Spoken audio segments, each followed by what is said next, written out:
Uh-oh, watch the eye rolls, watch what you say, because it is on camera now. So you better watch yourselves today. All right, so welcome everybody again to the Virtual Presentation Friday. This is a weekly series that I've put together since COVID to keep us connected, keep us educated, informed, and being provided resources and just a better way of handling things during this weird time.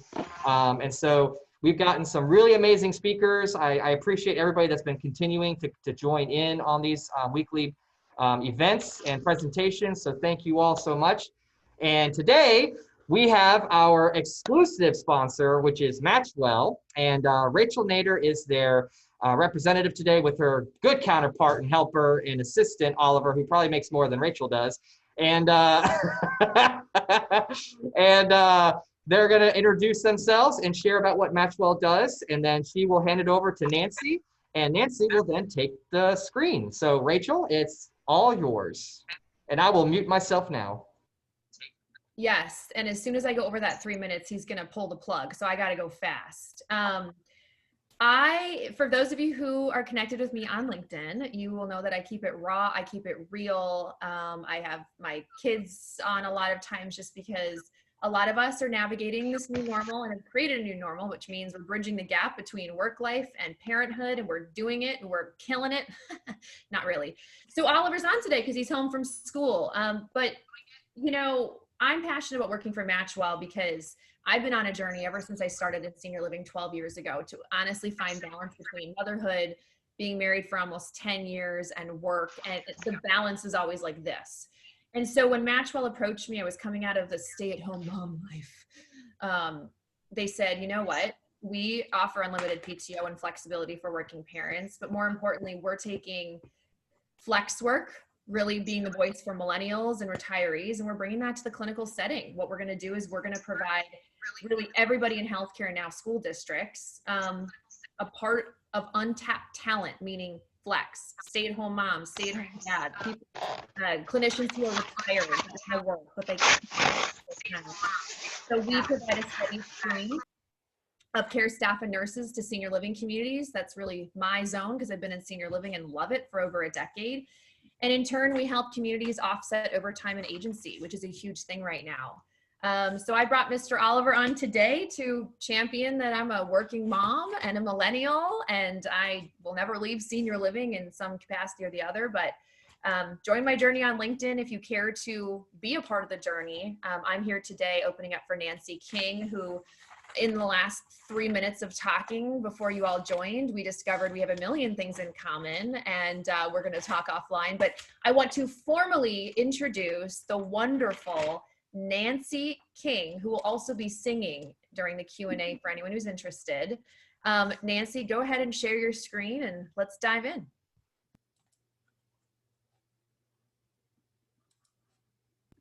Everybody, please unmute yourselves and clap. Yay, Nancy. Yay. Thank you. Thank you so much, my new friend Rachel and Oliver, and always good to be with Micah. The only thing I would give Micah a little feedback on is this is a wonderful forum, but really he needs to amp his energy up. It's a little concerning to me that he's a little monotone. Maybe Micah, some inflection, some excitement might help. Of course, you know I'm kidding. So I am Nancy King, and I'm really, really happy to be here. And I'm excited to talk with you all today about recruitment and retention. And I am a talker, so if I go over, it is Rachel's job to mute me and Micah's job to say, please stop. And I do want to be available for questions after as well. So this is normally a couple of hours, and I have edited it down so you can get a smidge, a slice, a piece, a flavor of my philosophy on recruitment and retention. And so without further ado, I want to suggest to you a couple of resources. I'm the president of Senior Options and Westminster Canterbury at Home. And on our website is a recruitment strategies white paper that you can download free. Many of the things I'm talking about are in that publication and the address. But if you just go to senioroptions.net, you'll see it. And scroll to the bottom of the page and you'll see it. And then I want to do a shout out to John at Pearl Creek Advisors. He's got a white paper on retention. And so I'll make sure Micah has this presentation. So Micah, you can share it with others. Okay, so this is what I'm planning to talk about. I want to just give a little overview of our current environment. I want to give you some recruitment toolbox suggestions, and then I'm going to give you 3 ideas to enhance employee retention. And I'm hoping it's not the 3 you normally hear about. So again, it's a highlight, it's a smidge, a pinch, an overview of the many, many ways we can do better. And let me just say, is there anybody here who does not think we could do better with recruitment and retention? I sure do. So to me, I work in home health and hospice, and it's all people all the time. We don't have buildings, we don't have dining, we don't have transportation or activities. It's all about the caregivers. And so it is, for me, a really important component of my job that I take very personally, in all seriousness. And I'm sure as well, you're all in senior living, and an equally important part of your job. So let me start with the environment. I just want to show you this slide because it really shows that the demand for labor is growing. And you can see this is 2014 to 2024. We're already in 2020. So we have a huge demand for labor coming up. And you all know that, right? The aging population is growing. And the only reason nursing assistants aren't growing as much is because their certificate of needs and the nursing home ability to grow has been blocked by certificate of need programs in different states. So here's some news for people. We had this is from the myCNA jobs.com webinar, and they asked, where would you prefer to work? They asked caregivers where they prefer to work. And you can see the nursing home was the lowest and the hospital was the highest. And so it's kind of going to be tough if you're in a nursing home or an assisted living setting trying to compete with hospitals and home care. It's just the way it is. But I do want to kind of paint the environment for you. This one is really troublesome to me, and that is 24% of CNAs report not being able to earn enough money to stay in the profession. And so if you're a member of Leading Age, you can see the work, the advocacy they are doing to increase the salaries of CNAs, caregivers, aides. I'm just going to use the word CNA. But it is really scary that people who do this hard work do not have enough income to support themselves. So here's some other kind of scary statistics. Your aides, on the average, get 3 calls a week for 3 different jobs. 65% of your team members are always looking for a better job. 97% are open to a new job opportunity at any given time. And 32% of the caregivers working for you interview every month with somebody else.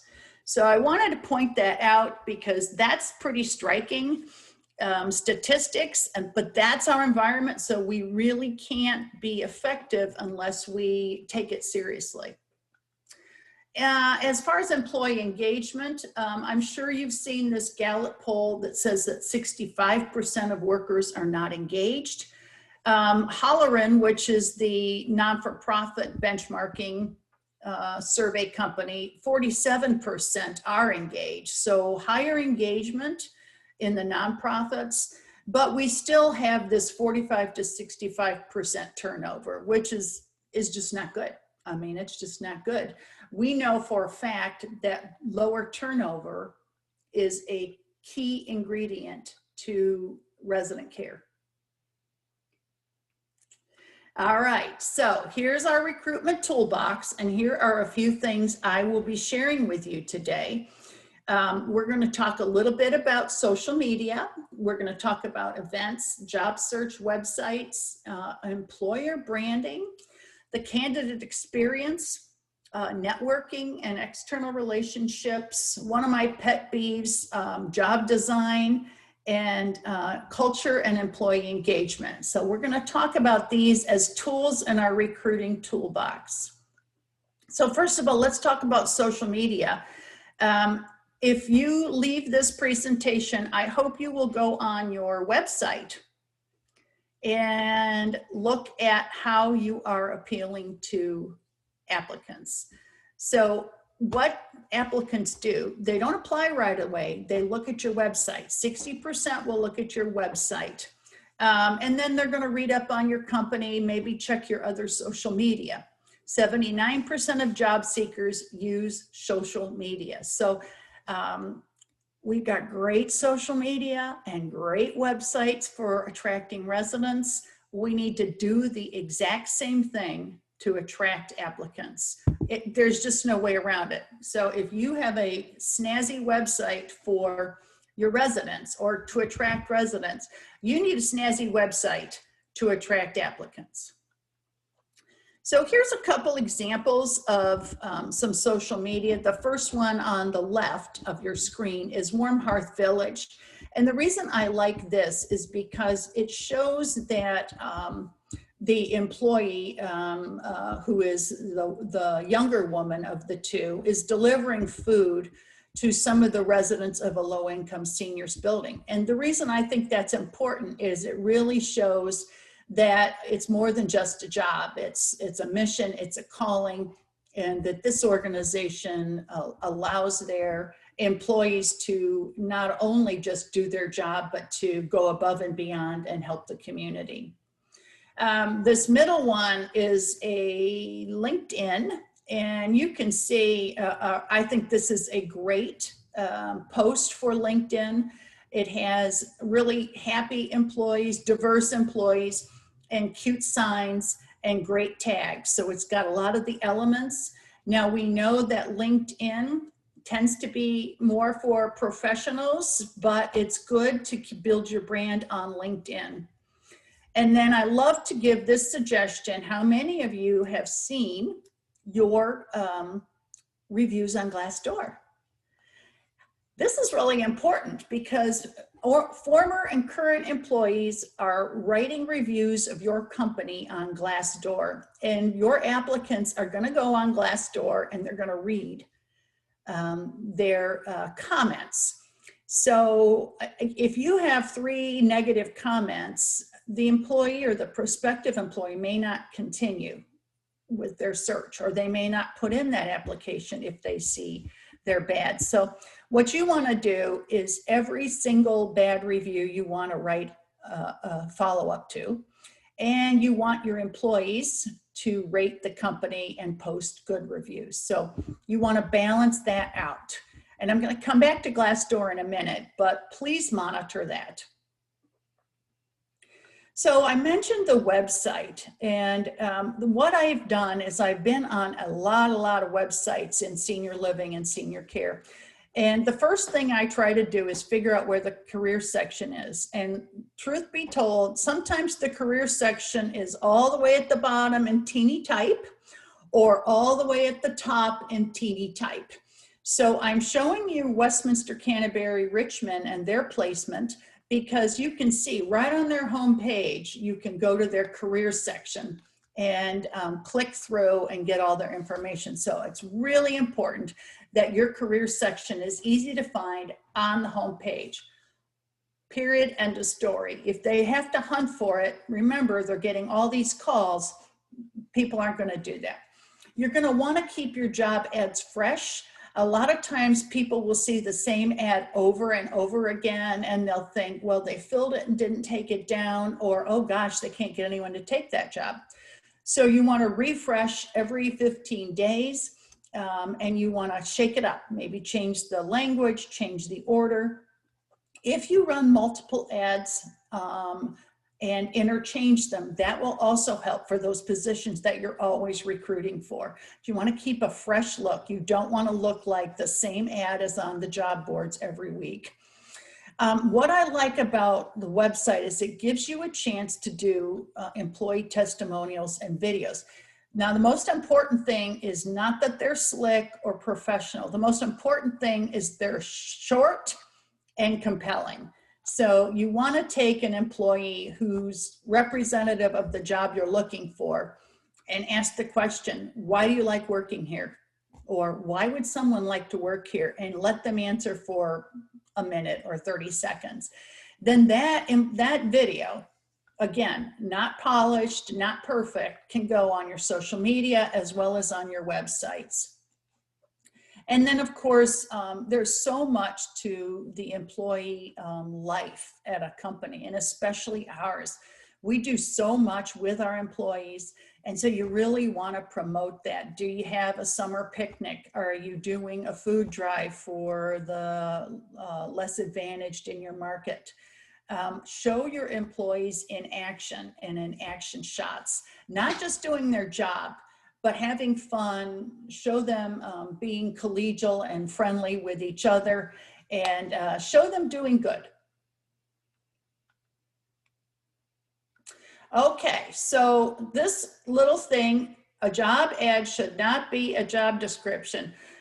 Would love it if you all would just repeat that to yourselves over and over, because when I go online or when I see job postings, what I see are job descriptions, and they're horrible because nobody is attracted to a job description. It's just not the way to attract people. So you want to do a job ad that really speaks to the applicant, not that just is vanilla. So one tip is to go to Glassdoor and do your research and click on the company and go look at your competitors' reviews. Okay, so if you're in assisted living, go click on a couple other assisted livings, or if you're in a hospital or you're in a senior living, and go see what their negative reviews are. And why are we going to do that? Because in our ads, we're going to market against that. So let me give an example. Perhaps one of your competitors, there's some complaints about being micromanaged or an overbearing supervisor. So you might start your ad. Are you tired of being micromanaged? Does your supervisor not trust you? Are you wanting more flexibility and decision-making in your job? That's going to be a job that sells against your competition, a job ad. And again, Glassdoor's free. You can sign up with your Facebook or your email. Do the same thing with Indeed. Indeed has lots and lots of reviews and job ads. You want to stand out, so you got to shake it up. You got to rotate. You got to make several ads for the same position, and you can look at your research on Glassdoor to really, appeal to what people are looking for.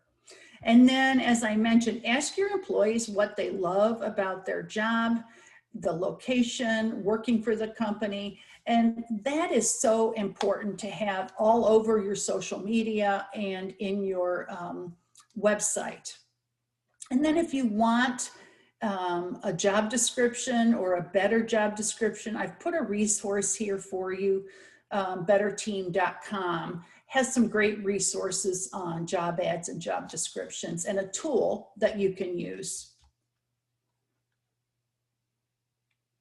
All right, so the candidate experience.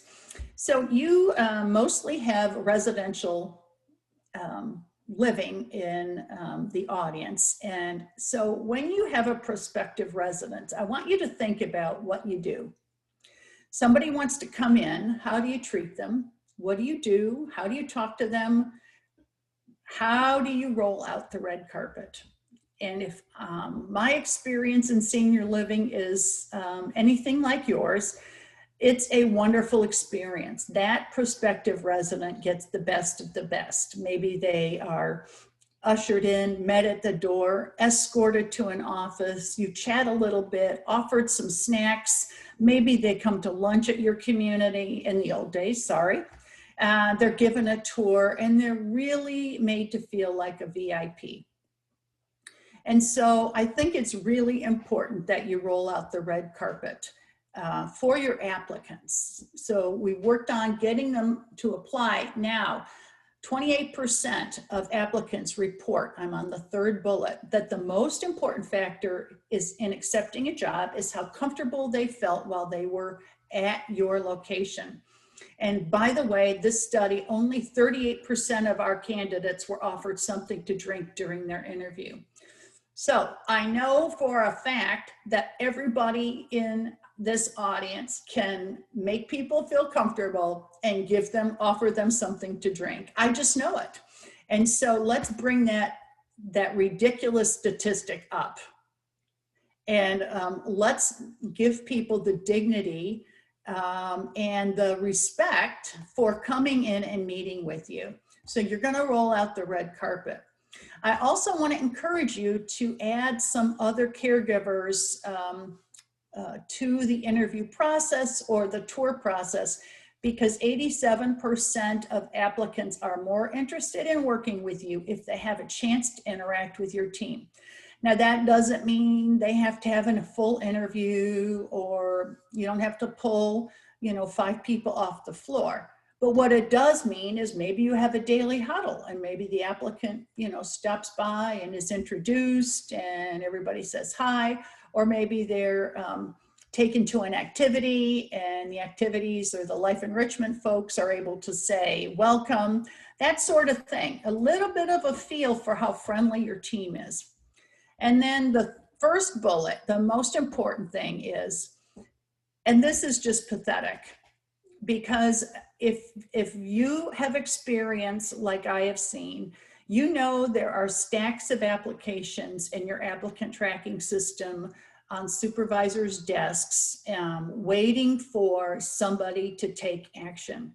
And that's pretty troubling when we have such a high need to recruit and attract positive, strong people. So the same study, mycna.com, says the top reason caregivers work for a provider is because it was the first job that was offered to them. So I'm looking for a job, and the first one that calls me, that's where I go. Because they don't have a luxury of waiting around. They don't have the luxury of seeing if the one they really want answers. So some really important, for me, really important things about the candidate experience. And by the way, this to me is a real show of the organization's dignity and respect for our team members, is if we can treat them well in the front door. Okay, so we talked about several recruitment techniques. And I want to now ask Micah, what is my time? I don't have a clock in front of me. Where am I? You're halfway through. Yeah, you got time. You got like, like 20 more minutes. You're good. I am halfway through. How could that be? All right. So we've talked about recruitment, okay? Recruitment, we've talked about social media. We've talked about your website. We've talked about job ads. We've talked about the candidate experience. And you're gonna think, as your homework, about how do you do those same things for future residents, and what of those tasks and activities that you do for future residents can you transfer to future employees? Because quite honestly, that if you don't have the best employees, you don't have a product. Your entire reputation rests on the people you hire and the people who serve your residents and clients. And so making sure that this is as much a priority as getting in new residents. And by the way, isn't having a great team the best way to attract new residents? I think so. I think so. It's the best way to generate word of mouth. All right, so now I want to talk about retention. And so the best recruitment plan is caregiver retention or employee retention. And I think you'd all agree with that, so that we'd much rather keep the people we have and grow them and support them rather than having to churn new employees, because churn is dangerous if it's really high. It's unhealthy. And it's also a drain on the organization, because you're continually retraining and putting your time and talent into that new pool instead of growing your existing pool. So I think that's really important to remember, that it's much better to keep your employees than it is to have to attract new ones. So how do we do that? So I want to just bring up 3 things in how we retain. And you know, you've done a lot of workshops and you've done a lot of reading. I know that employee retention, employee engagement is a topic that you're all familiar with. If you're not, I don't know how you can do your job. But I know we're all working on that. So I'm just going to pick out 3 things that I think are important to employee retention. And the first to me is recognition. If you look at employee surveys, if you look at employee engagement surveys, there's usually a question about, I am appreciated for what I do, or I am given recognition for what I do, or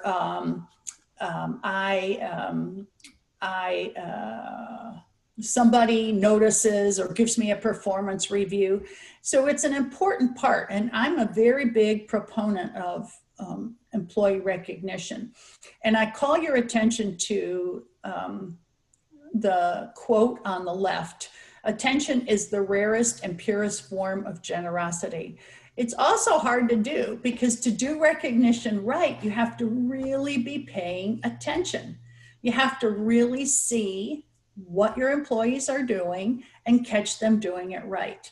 And you have to have your supervisors do the same thing, right? Because you're not going to see every employee. You're not going to know everybody's work. Somebody's in the kitchen as a dishwasher. You're not going to always see them working. But we want to encourage our supervisors to really pay attention and catch people doing something right. So when you do something, when you do recognition well, you build, and this is kind of interesting, you build the perception and the culture of integrity in your organization, okay? So when you recognize people properly, think about it, you build the integrity of your company. So why is that? It's because you're giving credit where credit is due. And employees do not like it, and neither do you, when somebody takes credit for your work. And so when you give credit where credit is due, it builds the employee culture of integrity, of honesty, of value, and so on. So it's really, I think, important that supervisors understand it's not just a feel good, although it feels good. It's also a way to really show that we value honesty, we value integrity. And when I give you the credit, and don't take it for myself, if it's your accomplishment, I'm acknowledging that value. So for me, it's one of the key linchpins to a positive ethical culture. If you want your employees to see you as ethical, this is something you can do. Building trust through honest recognition. So one of the keys to recognition is to be specific. And we want to be specific because it's again, giving credit where credit is due. And so it could be something as nice as, I love the way you smiled at Mr. Smith. That was really neat. I saw his eyes light up. Okay. That's a specific recognition. Now, you're not going to get a badge, a pin, a whistle, balloons. Just that simple communication between them and me about what they did right. The way you plated up that food at dinner was spectacular. It was a feast for the eyes. Those are very specific recognitions. Now, it's not anything bad to say great job. You can do that. You can say great job. But what you really want to do is hone in on the specific activity. And if you do that, then that's going to make the recognition feel legitimate. Okay? It makes it feel legitimate. I also want to encourage you to promote peer-to-peer recognition. And I've had some teams that actually started that out in their team meetings that way, where somebody would give another peer a recognition. There are several automated recognition systems where anybody can nominate anybody for a recognition. It might just be a recognition, not necessarily a reward, but a way for you to champion your fellow teammates. And it's said that employees value that as much or more than their supervisor's recognition when a teammate recognizes them. Okay, next slide. So this one you may not think is a big component of retention, but it is. Inclusion promotes referrals and retention. So having an intentionally inclusive environment promotes new employee referrals and employee retention. Employees want to work like you do with people they love. Employees want to feel safe recommending your location as a great place to work. And employees want their friends to know they will feel included.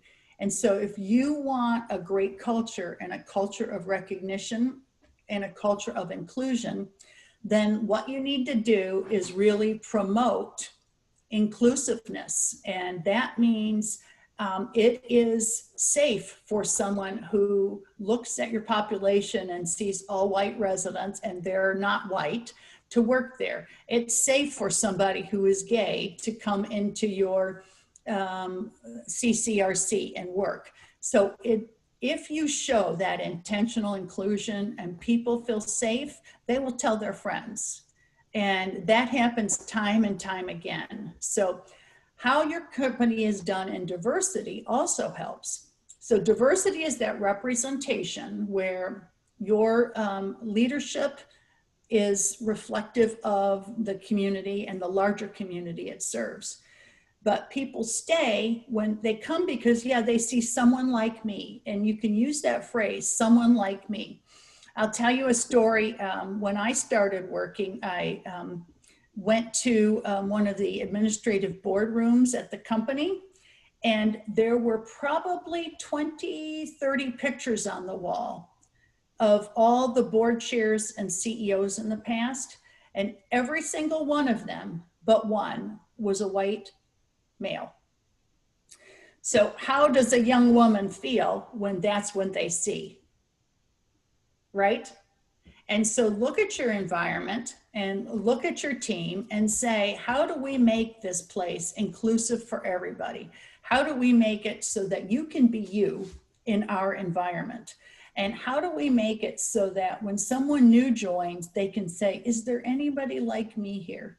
So again, you don't hear that much in employee retention and recruitment, but I want you to think about it because it will help build the value of your company, and it will build your employer brand because people want to work with people they know, and they will join you if you offer a safe and welcoming environment. Okay. Now, I have a two-part retention tip having to do with employees that depart your organization. So first of all, I tell my staff, if somebody is on the bubble in terms of performance, I point them out to a window and I tell them to look to their left and look to their right. And I ask them to observe how many people are in line waiting to work at your company. And so you're going to have to balance employee performance with what might come next, especially if you see a supervisor who's notorious for losing good people, okay? You might want to look at the supervisor a little more closely, because again, we get who we get and we want the best, but sometimes being the best means training, attention, role modeling, all those other things. So I want you to pay attention to departures. Are you losing good people? I'll tell you one policy, and I think Rachel might agree with me, is the attendance and tardiness policy. So you get 3 tardies and you're out, or you miss X number of days and you're out. She's giving me the thumbs up. Okay, that's fine. But if you're exempt, nobody cares. And I understand that people need to be on time for their shifts, but we also have to understand we might be losing good people unintentionally, when we might just adjust the schedule a little, or we might review our policy, but we might have to do something different. Now, I'm not talking about a chronic abuser. I'm talking about that good person who has hard or challenging life circumstances. So we just want to look at that and just say, are our policies causing us to lose people that are good, that we want to keep, and we want to enforce them consistently? Has our training been adequate? Did somebody leave us because they didn't get good training? They didn't really have a good role model. They didn't really get the depth, and then they felt scared, and then they got worried, or they said, to heck with this. This is overwhelming me. So I want you to watch the actions of supervisors new to the company. It's going to take them a little while to get your culture. And they're going to want to do the best they can because they want to prove themselves, okay? They want to prove themselves, and they're going to come in with their way. And their way might be better, which sometimes, a lot of times it is. But we want them to be careful during transitions, because we don't want to lose good employees who can't transition quickly to that supervisor's new way, right? We don't want to lose good people because the supervisor is this, and the employee's like, that's not how we do it here. Well, you don't want to say that's not how we do it here if you're an employee, but it happens all the time because that's not how we do it here.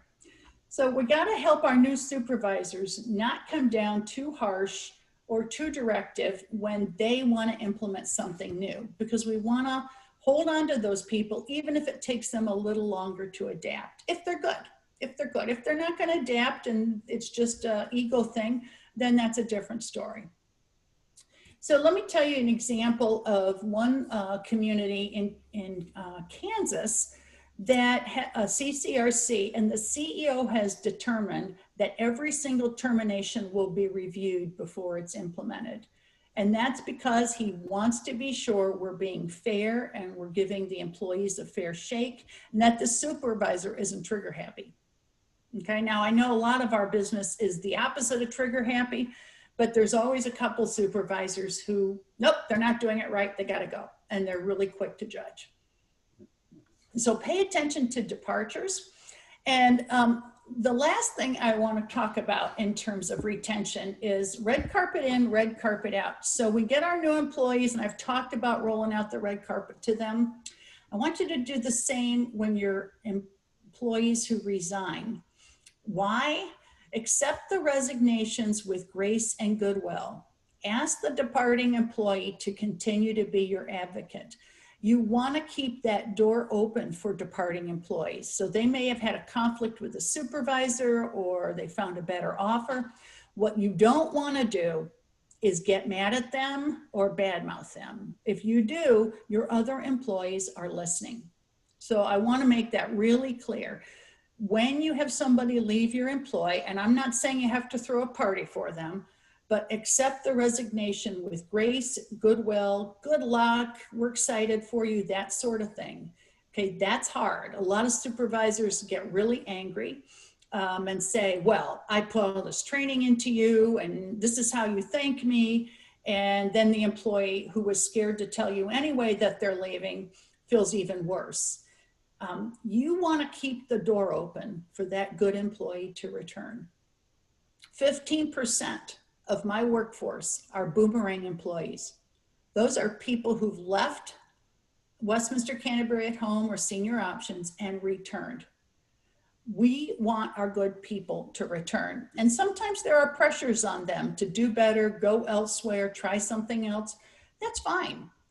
But we want to have dignified departures. We want to have the door open. And you say to them, I hope this works out for you, but if it doesn't, or even if you have second thoughts, call me.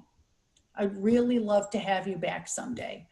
And when they come back, they may have gotten a new perspective, different training, different education, learned the ways of a competitor. So it's so important to leave that door open. You want those boomerang employees. And I'll just remind you, your employees are watching how you treat the people who have nothing to give you because they're leaving. Your employees are watching you. So you're going to want to do a nice goodbye, not necessarily a party, but a wonderful acknowledgement of their work, and something where they're leaving with their head up and their friends who are remaining feel good about how you've treated them. Okay? So red carpet in, red carpet out. If you treat people poorly on their way out, your employees are going to talk about it forever.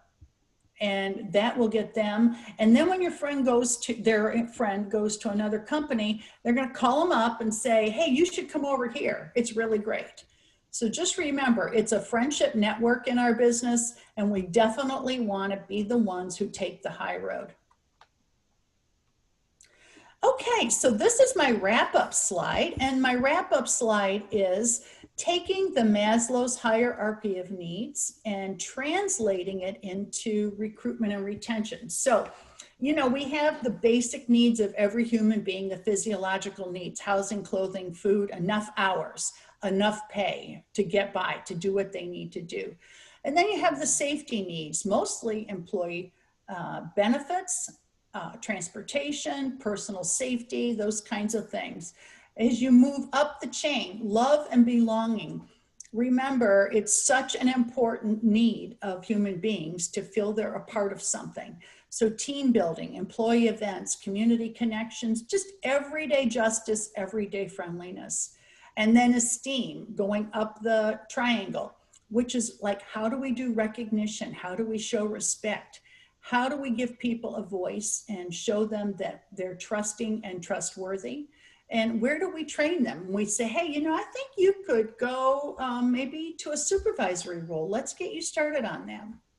And then lastly, self-actualization. How do we help employees make a difference or know they're making a difference? They may not know what a difference they're making. How do we continue their learning and development? And then most importantly, how do we align what they want with how we can help them? How do we take their personal vision and our needs and match them? Okay. And so I look at this as just kind of a way to wrap it up.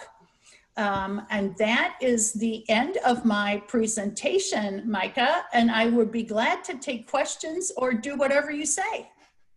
Yeah, if you don't mind not sharing now. Okay. Stop share. All right, now comes the fun part. Does anybody have any questions? Because that was really informative and very honest and open discussion on true situations that we're all struggling with more and more every time. So somebody just commented or chatted, how about toxic employees? Yeah. Yeah, well, what's worse than a toxic employee? Nothing. So the toxic employees hurt everybody. And if you have a toxic employees, all your employees are looking at you going, why aren't you doing something about that? What is wrong with you? You know, Nancy King, why are you putting up with that? I thought we had an environment of respect. So, you know, toxic employees may be very, very capable. And so either you isolate them from the rest of the folks, they work from home, or they, you know, they just do technical things, but they don't do it with other people, or they got to go. Very good, very good. Straightforward. Does anybody else have any other questions? I'm looking through the chat. It just says fantastic and powerful, fabulous information, great presentation. Thank you for sharing. Very informative. Thank you. Come on, there's got to be more questions. I mean, this was pretty profound information. I know somebody's bound to have a little bit more of a, oh, there we go, Rachel. Rachel? I'm going to help you out here. So what would you say, because I get asked this question a lot too. Okay. And know all of this. We know we need to tweak recruitment on the front end. We know we need to retain staff. And then the reality of everybody in a community or even a regional setting, just dealing with so much right now with the pandemic and working parents. And what would be your 1 or 2 liner of advice as far as we know what we need to do, but we're super stressed out. Like, how do we merge the two? Yeah, we are super stressed out and we do know what we need to do. And, you know, my thing is, if you're going to try something new, then you're doing it because in the long run, it will de-stress you. So I do something every year that maybe I spend 40, 50 hours on, and it's an individual recognition program for all of my employees. And I have to find something about each one of them. That's a lot of time. And I do that a lot at home, but I know if I do that, then my employees will feel recognized, they will feel better. And so that's kind of how I look at it, long-term versus short-term. But I get it, you know, if your staff's short and you're the one feeding the oatmeal or mopping the floors, it's really, really hard to do something. And so sometimes it just takes a break in the action where you can pull out and kind of take a view from the ceiling and say, okay, what can I do? And that's something I challenge myself with as a leader. You know, what are the 4 things I can do that really contribute to this company? Well, I'm not a nurse, so I can't be a nursing educator, but what can I do to really make a difference? And then I think you need to check your team and see who are those dang people magnets. And, you know, God, they're everywhere, but you only have a few of them. Those people who have, you know, 9,000 Facebook connections and 3,000 LinkedIn connections. Those people know people, and you got to get really close to them and ask for their help because they're the ones who are going to get you to your next set of employees. But I hear you. It's very stressful. We've had some very specific employee support activities as well that we've been doing at Senior Options in Westminster Canterbury at Home. For example, every Monday, one of our chaplains hosts a Zoom prayer meeting. We're sending out articles on homeschooling and how some of our residents are volunteering to tutor. We just have a whole lot of things, but it's a lot because even those busy employees don't have time to say, oh, wait, let me stop what I'm doing and, you know, go to a prayer meeting. Well, and I have to say, Nancy, there's an executive director who's a partner of ours at Matchwell, and what he did, this is everything you've said, and I have to shout it out for any executive director that followed this. He did not lose any employees when the pandemic started and through till the end. Caretakers, CNAs, nurses, nobody left. He paid them more, and he did something very interesting from a recruitment standpoint. He realized that social media is big. He didn't know how to do it, neither did his recruitment team. So we got his well-trusted CNAs to take a picture of the referral, post it on their Instagrams. Lo and behold, 6 applicants, 6 new employees. Boom. Yeah. It was just genius. He's like, I don't know what the heck I'm doing, so I'm going to empower my team to do it, give them a little referral bonus and social media on their own platform. To your very point, that's how we brought in the CNAs. Nice. I love that. Yeah. Empower the CNAs, get them more money. And here's a good way to do it. That's awesome. Thank you for sharing that, Rachel. Does anybody else have any other comments or questions or anything at all? And remember, those of you that are on the phone, if you could please email me that you listened in and were part of the conversation, that would be great, so I can make sure that you get your CEU email after this call. Wow, this is probably like the first one that has, oh, Cheryl. Yeah, Slavinsky. I just wanted to say, I thought one of the coolest things she said, and any business could really do this, I guess. I'm thinking about this. When you said to advertise against what employees at another company said on Glassdoor, the bad things about their company, to combat that with your own advertising. I think that's brilliant. Yeah, I just read about that. And, you know, there's might be a hospital in town where people are overworked and having to do mandatory overtime. Are you tired of mandatory overtime? You know, that sort of a thing. Yeah. Really, really impressive information. Oh, go ahead, Cheryl. No, that's just good information. Good. Oh, okay, that's for me. Private chat, sorry. So if nobody else has any other questions at all, the way to get your CEUs is a survey that you will receive from me after this call. You will get the survey there. You click on that survey, take the survey, you will submit your certification number, and then Virginia Assisted Living Association will then submit your certification, your certificate to you as quickly as they can. Usually it's within 30 days, but they've been trying to get it done within 2 weeks, so just be patient with them. So that's how you will get it after today. Following this call, you will receive, again, the email with the recording of this call, which if there's no more questions, I will go ahead and stop recording.